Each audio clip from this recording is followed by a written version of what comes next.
सरस्वती माता वरदानी दयानी सरस्वती माता वरदानी दयानी महाभागवानी कृपा करणी दुःखहरणी सुखकरणी सरस्वती माता वरदानी दयानी सरे ग रे ग प प ग प नि नि प नि सा सा नि सा ग रे सा नि प ग रे सा नि सा ग रे ग प प ग प नि नि प नि सा सा नि सा ग रे सा रे सा नि सा सा नि प नि नि प ग प प ग रे प प नि नि सा प प नि नि सा प प नि नि सा सरस्वती माता वरदानी दयानी খুব সুন্দৰ একদম দিল খুশ হৈ গয়া প্ৰথমতে আমি সৰস্বতী বন্দনাৰে আমাৰ দ্বিতীয়টো খণ্ড আৰম্ভ কৰিছোঁ সকলোৱে মোৰ প্ৰথম খণ্ডটো দেখিছে যদি গমেই পাইছে মোৰ লগত আছে আজি ৰূপালী শৰ্মা বাইদেউ খুব সুন্দৰ এগৰাকী সংগীত শিল্পী পুনৰ নমস্কাৰ আপোনাক ৰেডিঅ'ৰ পৰা এতিয়া আমি ৰেডিঅ' জাৰ্নি আমি শেষ কৰিলোঁ এতিয়া আমি আপুনি নিজে কি কৰিছে নিজে গানৰ মানে গান কি এলবাম কিবা কৰিছে বা আপোনাৰ ষ্টেজ প্ৰগ্ৰেমো আমি দেখোঁ খুব সুন্দৰ সুন্দৰ ষ্টেজ প্ৰগ্ৰেম কৰে এই গোটেইবিলাক জানি আমি এতিয়া জানিব চেষ্টা কৰিম প্ৰথমতে আপুনি আপোনাৰ নিজৰ গান কি কৰিছে মইতো নিজে মই আচলতে এলবামো কৰিছোঁ আৰু বেলেগৰ সেইটো গোৱা আছে কিন্তু প্ৰথমতে মই জনা নাছিলোঁ যে মই গান লিখিব আৰু সুৰ কৰিব চব পাৰিম এটা সময়ত হয়তো মোৰ স্বৰগমৰ ওপৰত সেইখিনি থকাৰ কাৰণে নোটৰ যিটো মানে হেৰি আহে কনষ্ট্ৰাকশ্যন যিটো আহে সেই নোট কনষ্ট্ৰাকশ্যনটো হয়তো মোৰ মাইণ্ডত আহি থাকে সেইকাৰণে প্ৰথম সেই গান কথা যেতিয়া দেখিছিলোঁ তাৰপিছত মই তাত সুৰ দিলোঁ তাৰপিছত নিজে নিজে লিখিব ল'লোঁ গায়িকাই নহয় জিতি কৰি থাকোঁ আৰু গীতিকাৰ সুৰকাৰ এতিয়া মইতো ইণ্টাৰভিউটো ল'বৰ কাৰণে মই আহোঁতে মই অকল গায়িকা বুলি মই আহিছিলোঁ কিন্তু এতিয়া আহি গম পালোহি আৰু সুপ্ত প্ৰতিভা কিছুমান আমি লাহে লাহে মানে উদ্ঘাটন কৰিব তাৰপিছতে লিখিলোঁ যেতিয়া মই ভাবিলোঁ যে এই গানখিনি মই কিয় নিজে উলিয়াই নিলোঁ তো তেনেকৈ মই বহুতকেইটা গান লিখিলোঁ লিখি প্ৰায়কেইটা ৱেষ্টাৰ্ণ বেছেই হওক ইয়ে হওক আৰু বহুত কেইজন অসমৰ বিশিষ্ট ব্যক্তি দ্বিজেন্দ্ৰ মোহন শৰ্মা নৱকান্ত বৰুৱা ডক্টৰ অখিল চক্ৰৱৰ্তী তেওঁলোকৰ গীতবোৰক মই সুৰ কৰিলোঁ সুৰ কৰি সেইখিনি সুৰ যোৱা বছৰ যিকেইটা কৰিছোঁ সেইকেইটাত বহু অসমৰ যোৱা বছৰ এইকেইটা কৰিছিলোঁ এলবামৰ নাম আছে এলবাম হিচাপে নহয় আজিকালি যিহেতু আগৰখিনি এলবাম হিচাপে গৈছিলে আজিকালি যিহেতু ছিংগল এটা গানেই যায় ইউটিউবত তো এটা যুগলবন্দী কৰিছিলোঁ দুৰ্গামণি বৰা বাইদেউ মোৰ সংগীতৰ যিগৰাকী মানে হয় আধুনিক গীতৰ যাক মই মানে বনাওঁ গুৰু আৰু শিষ্যৰ মাজত যুগলবন্দী কৰিছিলোঁ সেইটো আমি অকণমান শুনিব লাগিব গুৰু আৰু শিষ্যৰ যুগলবন্দী সেইটো আছিলে দ্বিজেন্দ্ৰ মোহন শৰ্মাদেৱৰ কথা আছিলে মোৰ সুৰ আছিলে কণ্ঠ দিছিলোঁ মই আৰু দুৰ্গামণি বৰা বাইদেৱে আৰু সংগীত দিছিলে নিন্তু পাঠকে বৰ ধুনীয়া সংগীত দিছে নিন্তু পাঠকে তাত সংগীত দিছিলে গীতটো আছিলে এনেকৈ বাইদেউ শাস্ত্ৰীয় সংগীতৰ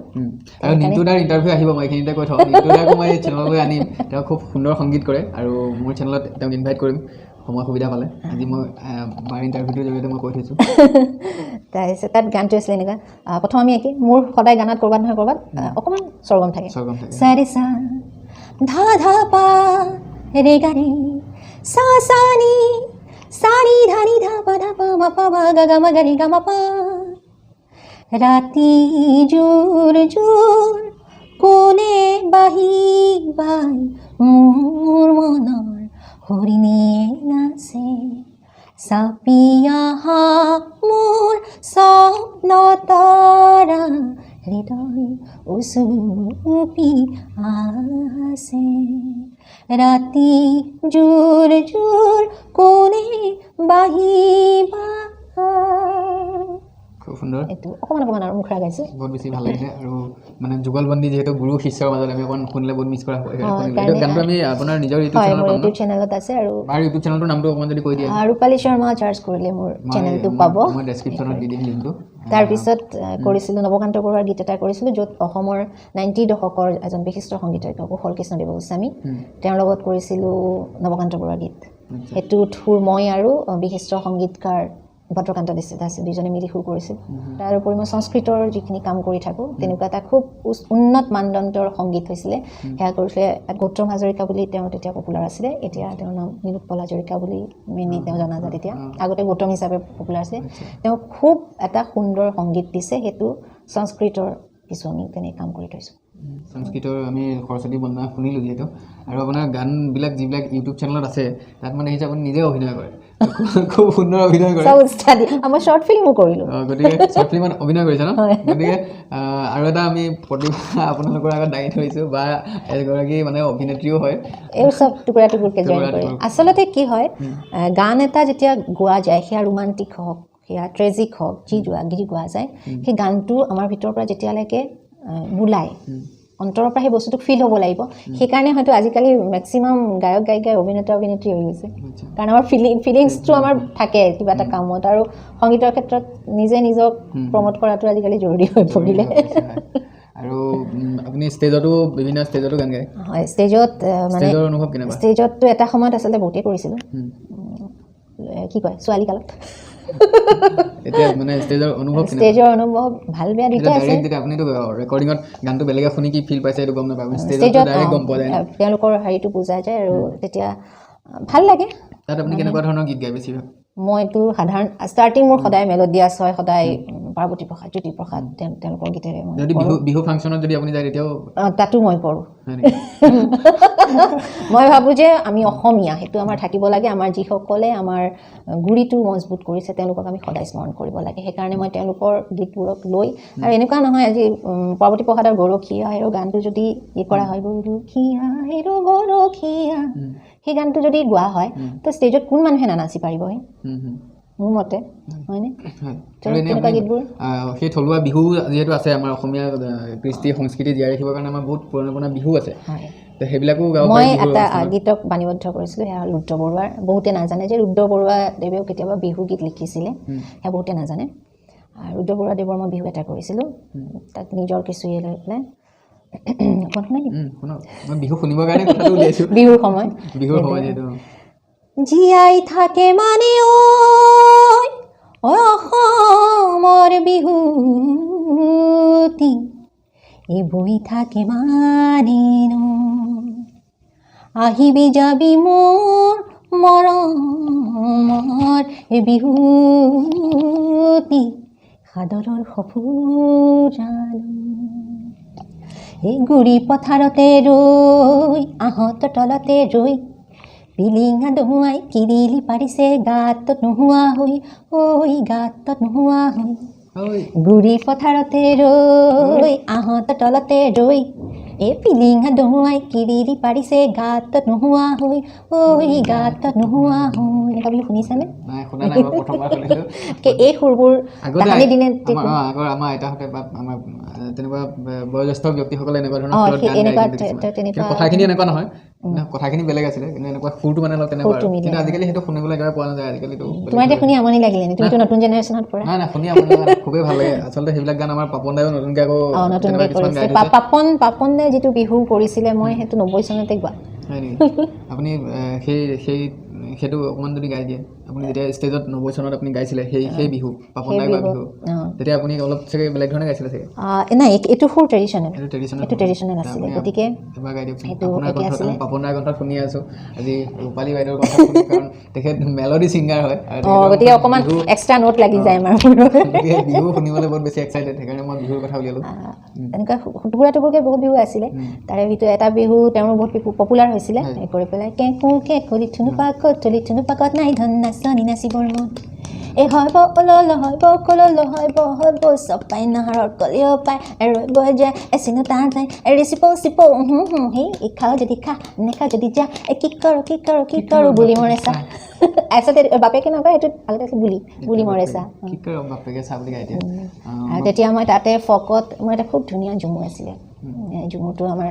কচুজান গাঁৱৰ মানে ঝুমুৰটো মোৰ খুব প্ৰিয় আছিলে। সেইটো আছিলে এনেকুৱা ধৰণৰ, 5 নম্বৰ বাগানেৰ পাতা তোলাৰ লগনে, 5 নম্বৰ বাগানের পাতা তোলার লগনে, কলম কাটাই না দেখিলে বাগানে আজ রাতি পাবি সপনে, কলম কাটাই না দেখিলে বাগানে আজ রাতি পাবি সপনে, কোরমারা চালা চিলি পাতা তোলা দগে দ, কৰ্মাৰা চালা চিলি পাতা তোলা দগে দগ কলম কাটাই নাদেখিলে বাগানে আজ ৰাতি পাবি সপনে কলম কাটাই নাদেখিলে বাগানে আজ ৰাতি পাবি সপনে ও মৰি ৰে কলম কাটাই নাদেখিলে বাগানে আজ ৰাতি পাবি সপনে ঝুমুৰ গালে মানে এনেকৈ গাটো হিলি থাকে বাৰু আৰু ইমান ধুনীয়াকৈ গাই আছে মই হিলি আছোঁ মানে আপুনি গান ঝুমুৰ বুলি ক'লে এইটো তালাই যায় আৰু মই তিনিচুকীয়া ছোৱালী তিনিচুকীয়া বাগানৰ কাৰণে আৰু ইমান ধুনীয়াকৈ গাই আছে ন আমাৰ ৰ'বলৈ মানে ক'ব মানে বিচৰা নাই মানে আৰু গাই থাকিব মানে এনেকুৱা লাগি আছে কিন্তু বাৰু ঠিকে আছে বহুত বেছি ভাল লাগিলে আপোনাৰ আৰু কোনোবা এটা মানে এতিয়া অকণমান কণ্ট্ৰভাৰ্চিয়েল টপিকত আহোঁ অকণমান কিবা এটা কণ্ট্ৰভাৰ্চি হৈছিলে যোৱা বছৰ 19 চনত ভূপেন হাজৰিকাদেৱে যিটো গাইছিলে সেইটো আছিলে আমাৰে সখীয়া আকুল বিয়াকুলে সপোনৰ হাঁহিটি চাই সপোনৰ হাঁহিটি চাই আৰু যিটো মই পিছত কৰিছোঁ আৰু কোনো শিল্পীয়ে কৰিছে হ'বলা এইটো গীত সেইটো আছিলে যিটো নাটকৰ শোণিতপুৰী নাটকৰ সেইটো আছিলে আমাৰে সখীয়া আকুল বিয়াকুলে সপোনৰ হাঁহিটি চাই সপোনত কোঁৱৰে আহুদি আনিলে মতুৰীয়া সখী খাই আপোনালোকে এইটো ইউটিউবত বিচাৰি শুনিব পাৰে এইটো আপুনি কোৱা আছে ন হয় আপোনাৰ হয় সেইটো মানে দুটা সুৰ আছিলে এটা নাটকৰ সুৰ আছিলে আৰু এটা মানে আমাৰ কি আছিলে গীতি হিচাপে আছিলে আৰু সেই গীতি হিচাপেতো আমাৰ ভূপেন হাজৰিকাদেৱে গাইছিলে যিটো আমি সকলোৱে শুনিছোঁ আৰু এই নাটকীয় সুৰটো আচলতে আমি শুনা নাছিলোঁ চাগে বহুত বেছি সেইটো কাৰণে চাগে সেইটো কাৰণে আপুনি সুৰটো মানে বেলেগ কৰিছে বুলি পেলাই বিতৰ্কটো হৈছিলে যে মই সুৰক বিকৃত কৰিছোঁ আৰু কিন্তু মোৰ ওচৰত স্বৰলিপি সংলগ্ন আছিলে গতিকে ৰাইজে মানি ল'লে সেইকাৰণে ৰাইজক ধন্যবাদ তো বহুত বেছি ভাল লাগিলে আজি বাৰ লগত কথা পাতি আৰু ভৱিষ্যতে আকৌ লগ পাম আশা থাকিল আপুনি নতুন বছৰত বহুত ধুনীয়াকৈ কামবিলাক কৰি যাওক আগবাঢ়ি যাওক তোমালৈ বহুত ধন্যবাদ তোমাৰ নতুন যিহেতু চেনেলটো আৰু সি উত্তৰ লাভ কৰক ৰাইজে আঁকোৱালি লওক আৰু সকলো শিল্পীক সকলো গায়ক গায়িকাক সকলো সুকুমাৰ কলাত জড়িত শিল্পীক আপোনালোকে এইকণ দিয়ক অকণমান প্লেটফৰ্ম দিয়ক তেওঁলোকে তেওঁলোকৰ সৃষ্টিবোৰক দেখুৱাই যাবলৈ অশেষ ধন্যবাদ আপোনালোকৰ